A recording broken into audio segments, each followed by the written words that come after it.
Malayalam Big Boss season 7 live updation നോക്കാം. ലൈവിൽ ഇപ്പോൾ ആദിലയും അനുമോളും പൊരിഞ്ഞടിയാണ്. കാരണം വേറൊന്നുമല്ല, അനുമോൾ, സാബുമാൻ, ആദില ഇവർ 3 പേരുമാണ് കിച്ചൺ ടീമിലുള്ളത്. അനുമോളാണ് ഇന്ന് എല്ലാവർക്കും ഭക്ഷണം വിളമ്പിക്കൊടുത്തത്. ആ സമയത്ത് സാബുമാന് കുറച്ചധികം കറി കൊടുത്തു, ആദിലയ്ക്ക് വളരെ കുറച്ച് കറിയാണ് കൊടുത്തത്. അതിൻ്റെ പേരിലാണ് വഴക്ക് ആദ്യം തുടങ്ങുന്നത്. ചെറിയ രീതിയിൽ 1ഉം 2ഉം ആദിലയും അനുമോളും സംസാരിക്കുന്നുണ്ട്. പിന്നീട് അത് വാക്കുതർക്കത്തിലേക്ക് ആവുകയാണ്. ആദില പറയുന്നത് അനുമോൾക്ക് പണ്ട് മുതലേ ഉള്ളതാണ്, ഭക്ഷണം വിളമ്പുമ്പോൾ ആണുങ്ങൾക്ക് കൂടുതൽ കറിയും പെണ്ണുങ്ങൾക്ക് കുറച്ച് കറിയും ആ ഒരു രീതിയിൽ അവൾ വിളമ്പാറുണ്ട്. ഉടനെ അനുമോൾ പറയുന്നത് അതെ, എനിക്ക് ആണുങ്ങളെയാണ് പെണ്ണുങ്ങളെക്കാളും ഇഷ്ടമെന്ന്.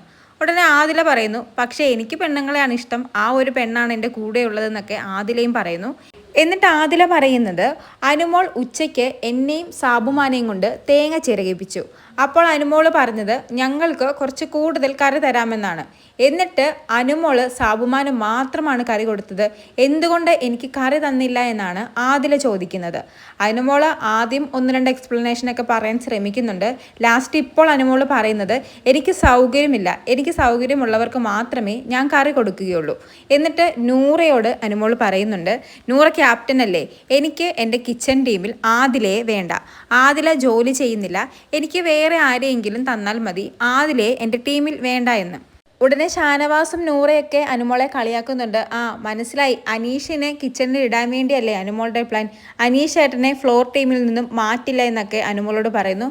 ഉടനെ അനുമോൾ പറയുന്നുണ്ട് അനീഷ് ഏട്ടനെ ഇടണ്ട, അക്ബറിനെ ഇട്ടാൽ മതി, എന്തായാലും എൻ്റെ കിച്ചൺ ടീമിൽ ആദില വേണ്ട എന്ന് അനുമോൾ പറയുന്നു. അപ്പോൾ നൂറ പറയുന്നുണ്ട് അങ്ങനെയൊന്നും ടീം മാറ്റാൻ പറ്റില്ല, ഞാൻ ഓൾറെഡി ടീം തിരിച്ചിട്ടുണ്ടെങ്കിൽ ആ ടീമായിട്ട് തന്നെ മുന്നോട്ട് പോയാൽ മതി എന്നൊക്കെ പറയുന്നു. എന്നിട്ട് അനുമോൾ ആദിലയോട് ചോദിക്കുന്നുണ്ട്, ഞാൻ കറി വിളമ്പിയ സമയത്ത് ഒന്നും മിണ്ടാതിരുന്ന് ഫുഡ് കഴിച്ചിട്ട് ഇപ്പോൾ കഴിച്ചു കഴിഞ്ഞതിന് ശേഷമാണോ നീ ഇതൊക്കെ പറയുന്നത് എന്നൊക്കെ ചോദിച്ച് അനുമോൾ ആദിലയോടും ദേഷ്യപ്പെടുന്നുണ്ട്. എന്തായാലും ഭക്ഷണത്തിന്റെ പേരിൽ വീണ്ടും ഒരു വഴക്ക് ബിഗ് ബോസ് ഹൗസിൽ തുടങ്ങിയിരിക്കുകയാണ്. എന്തായാലും കൂടുതൽ ലൈവ് അപ്ഡേറ്റുകളുമായി വീണ്ടും വരാം.